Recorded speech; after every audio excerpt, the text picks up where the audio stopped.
আপনারা সবাই জামাত বিএনপির তকমাদারি কি যে একযুগে আমাদের ৬২ জনকে যারা আমরা ছিলাম সবাইকেই একযুগে একই ব্যাপারে পদত্যাগে বাধ্য করেন।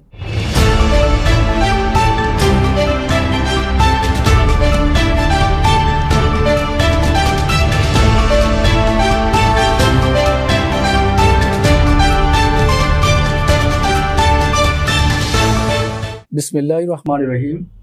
সম্মানিত দর্শক শ্রোতা, আসসালামু আলাইকুম। বিএচএন নিউজ সমসাময়িক সংলাপে আপনাদের স্বাগত জানাচ্ছি।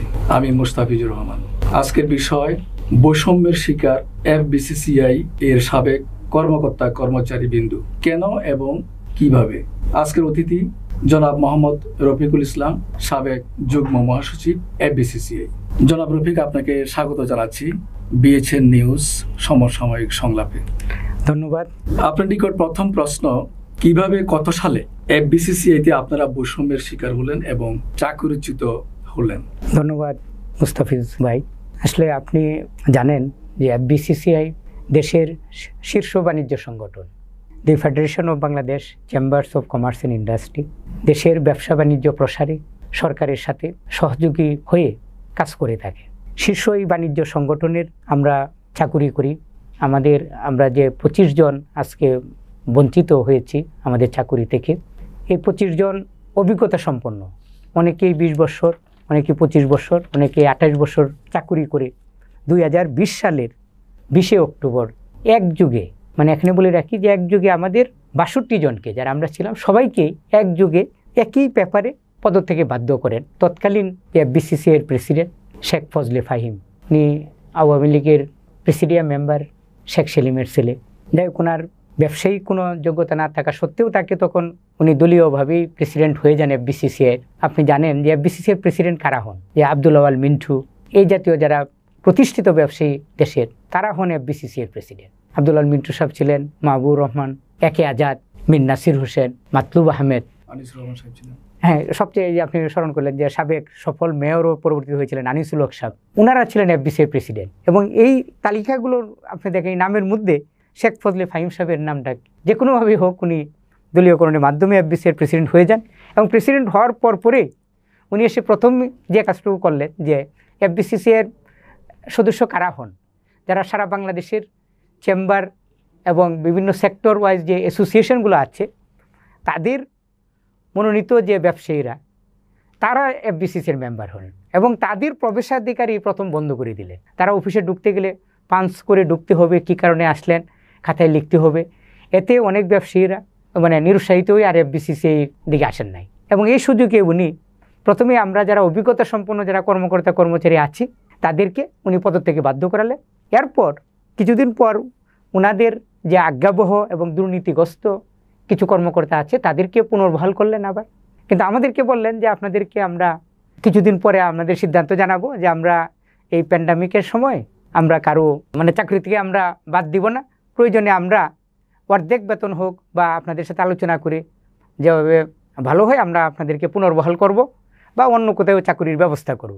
তা আমরা সেইভাবেই মেনে নিলাম। কিন্তু এর কিছুদিন পর ওনার পিএস ছিল, সে খুবই স্বৈরাচারী, সৈয়দ আমিরুল ইসলাম নাদিম, সে আমাদেরকে বলল যে না, আপনাদেরকে চাকরি দেওয়া হবে না, কারণ আপনাদের যে বংশ পরিচয় আমরা পেয়েছি, এখন আপনারা সবাই জামাত বিএনপির তকমাদারি এবং আপনাদের পারিবারিক অনেক কিছু জেনেছি। আমি বললাম যে ভাই, এটা তো রাজনৈতিক প্রতিষ্ঠান না, এফবিসিসিআই হলো ব্যবসায়ীদের প্রতিষ্ঠান, আমরা অভিজ্ঞতা সম্পন্ন কর্মকর্তা কর্মচারী, উনি প্রেসিডেন্ট হিসেবে আসছে, ওনার পুরো বোর্ডকে আমরা হেল্প করব যে কীভাবে ওনারা সুন্দরভাবে এফবিসিসিআইকে পরিচালনা করতে পারেন। তা আপনি এটা তো দলীয়করণের জন্য তো ভাই এফবিসিসিআই না। তারপর উনি বললো যে না, আপনাদেরকে আমরা 25 জনকে, আমাদের প্রেসিডেন্ট সাহেব বলেছেন, উনি ওনার বোর্ড মেম্বারদের সাথেও কথা বলেছেন, আপনাদের এই 25 জনকে আমরা চাকরিতে পুনর্বহাল করা হবে না। তো যাই হোক, এরপর আমরা আর কি করব, আমরা সাবেক প্রেসিডেন্ট অনেককে আমরা জানিয়েছি, তারাও বললো যে আমরা বিষয়টা নিয়ে আলাপ আলোচনা করতেছি, তোমরা ধৈর্য ধারণ করো। এইভাবে আমরা দলীয়করণের মাধ্যমে আসলে আমরা বঞ্চিত হয়েছি এবং পরবর্তীতে আমরা চাকরি ফিরিয়ে পাওয়ার জন্য অনেক দেন দরবারও করেছি বিভিন্ন জায়গায়। তারপর আমরা সুফল পাইনি, আমাদেরকে পুনর্বহাল করা হয়নি এবং আমাদেরকে বলা হলো যে মামলা মোকদ্দমায় গেলেও আমাদেরকে প্রাণনাশের হুমকি পর্যন্ত দিয়েছে। অতঃপর এই বিষয়ে কি পদক্ষেপ নিলেন? নিয়মতান্ত্রিকভাবে আপনারা কি আন্দোলনে? ধন্যবাদ মুস্তাফিজ ভাই। আমরা এরপরে শেখ ফজলে ফাহিম সাহেবের মেয়াদ শেষ হলো আপনার 2021 সালের মে মাসে। তখন আবার প্রেসিডেন্ট হিসেবে আসলেন বেঙ্গল গ্রুপের ভাইস চেয়ারম্যান জনাব মোহাম্মদ জসিমউদ্দিন সাহেব। তো উনি এসে আমাদেরকে বললেন যে তোমরা কেন শেখ ফজলে ফাহিমকে এত ভয়ের কি আছে, তোমরা মামলায় গেলে না কেন, তোমরা মামলায় যাও, মামলা থেকে যদি একটা রেজাল্ট নিয়ে আসতে পারো তাহলে তোমাদেরকে আমি বোর্ডের সাথে কথা বলে পুনর্বহালের ব্যবস্থা করব।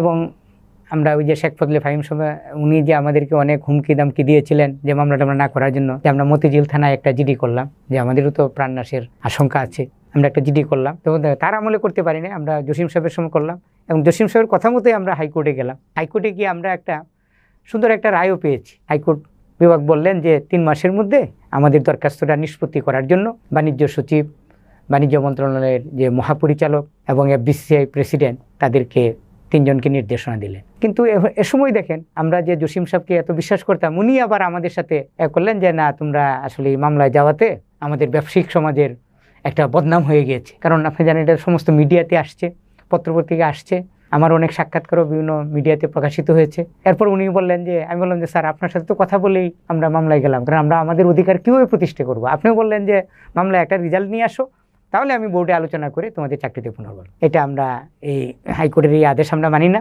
ওনারা কী করলেন, অ্যাটর্নি জেনারেলকে ধরে, তখনকার যে অ্যাটর্নি জেনারেল উনি নিজেও FBCCI অনেক নির্বাচনে আপিল বোর্ডের চেয়ারম্যান হিসেবে দায়িত্ব পালন করেছেন, তাদের খুবই পরিচিত, তাদেরকে ধরে অ্যাটর্নি জেনারেলকে ধরে আমাদের এই অর্ডারটা চেম্বার আদালতে আমাদের স্টে করে দেন। এবং আপনি জানেন যে তখনকার যে বিচার ব্যবস্থা, আমাদের এই মামলাটায় 2 বছর পর্যন্ত অ্যাপিলেট ডিভিশনেই ঝুলে থাকে, তার আমরা এখানে সুবিচার পাই নাই। আপনার যে এই রাজনৈতিক পট পরিবর্তন যেটা হলো, পট পরিবর্তনের ফলে আপনার কি পদক্ষেপ নিলেন? এখন যে একটা আপনার নতুন সরকার আসলো, বিশাল একটা পরিবর্তন আসলো, সবাই তো বিভিন্ন ধরনের দাবি দাবা নিয়ে তারা আন্দোলন করছে বা সরকারের কাছে যাচ্ছে বিভিন্নভাবে, প্রত্যক্ষ পরোক্ষভাবে।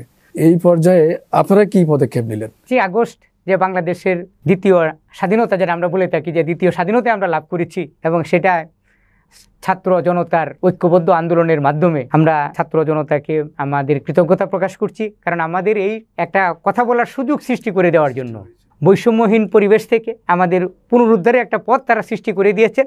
সেই সুযোগে আমরা আমাদের বাণিজ্য উপদেষ্টা সহ আমরা সকল উপদেষ্টাদেরকে, এমনকি মাননীয় প্রধান উপদেষ্টাকেও আমরা দৃষ্টি আকর্ষণ করে আমাদের চিঠি পাঠিয়েছি। এরপর আমরা অন্যান্য উপদেষ্টাকেও দিয়েছি, যেহেতু আমাদের ফোকাল পয়েন্ট ছিল বাণিজ্য উপদেষ্টা, ওনাকে তো দিয়েছি। সমস্ত উপদেষ্টা মহোদয়কে আমরা দৃষ্টি আকর্ষণ করতে চেয়েছি যে আমাদের বিষয়টা, যে আমরা যে বৈষম্যের শিকার হয়েছি, এই বিষয়টা যাতে তারা দেখে যে একটা শীর্ষ বাণিজ্য সংগঠনের মাত্র 25 জন অভিজ্ঞতা সম্পন্ন কর্মকর্তা কর্মচারীকে এইভাবে 4টি বছর যাবত আমরা বিভিন্ন জায়গায় আমরা অসহায় অবস্থায় এবং মানবতার জীবনযাপন করছি। সবচেয়ে দুঃখজনক বিষয় হলো যে আমাদের এই 25 জনের মধ্যে আমরা যারা এখন আছি, এর বাহিরে আরো 3 জন ছিল আমাদের সাবেক কর্মকর্তা কর্মচারী। এর মধ্যে একজন কর্মকর্তা FM আইনুল হুদা এবং আরেকজন ড্রাইভার আমাদের মোহাম্মদ ফজলুল হক এবং আরেকজন সিকিউরিটি গার্ড আব্দুল বারে। তারা 3 জন তারা মৃত্যুবরণ করেন হার্ট অ্যাটাকে। এবং এটা সবচেয়ে দুঃখজনক যে তারা ওই টাকার জন্য, যেহেতু 4টি বছর যাবত চাকরি নাই, তারা বিভিন্ন সময় FBCCI প্রেসিডেন্টদের কাছে এসে ধর্ণা দিয়েছেন যে আমাদেরকে টাকা দেন, আমরা চলতে পারতেছি না, যে আমাদের পাওনা টাকা থেকে দেন। কারণ আমাদেরকে কাউকে সার্ভিস বেনিফিট দেওয়া হয়, এই 28 জনকে সার্ভিস বেনিফিটও দেওয়া হয় না। তখন তারা হচ্ছে টাকাটাও পায় নাই, এবং তাদের সাথেও সভাপতি মহোদয়ের PS-রাও দুর্ব্যবহার করেছেন, কর্মকর্তারাও যারা বর্তমানে আছে আরো দুর্ব্যবহার করেছেন। এবং এই সুখে মুদ্যমান হয়ে তারা বাড়িতে গিয়ে, যা আমাদের রেকর্ডে আছে, তারা হার্ট অ্যাটাকে মৃত্যুবরণ করেন। তাই আমরা একই সাথে এই 3টি পরিবারের প্রতিও আমরা সহানুভূতি জানাচ্ছি এবং তাদের শোকার্ত পরিবারের সাথে আমরা প্রকাশ করছি এবং তাদের পাওনা দিয়ে যাতে পরিশোধ করা হয় যেন আমরা FBCCI কর্তৃপক্ষের কাছে দাবি জানিয়েছি। যাই হোক, এখন এরপরে আপনার কাছে পর্যায়ক্রমে আসছি, আপনি কি আশা করেন চাকরিচ্যুতরা চাকরি ফিরে পাবেন, বৈষম্য দূরীভূত হবে FBCCI-তে? অর্থাৎ যে যারা চাকরি হারিয়েছে এবং সেটা পাওয়ার কোনো সম্ভাবনা আছে কিনা, বা এখন বর্তমানে যে বৈষম্য, এই বৈষম্য দূর হবে কিনা আপনার কি মনে হয় যে বর্তমান প্রেক্ষাপটে? জি, আমি অবশ্যই আশাবাদী যে আমরা 25 জনের চাকরিতে পুনর্বহাল হব। এবং আমরা যেহেতু বিভিন্ন পর্যায়ে দেন দরবার করছি, বর্তমানে আপনি জানেন যে FBCCI-এর যে স্বৈরাচারী বোর্ড, যেটা সালমান এফ রহমানের গঠন করেছিলেন, মাহবুব আলম সাহেব সভাপতি ছিলেন এবং উনি দেশ ছেড়ে পালিয়ে যান।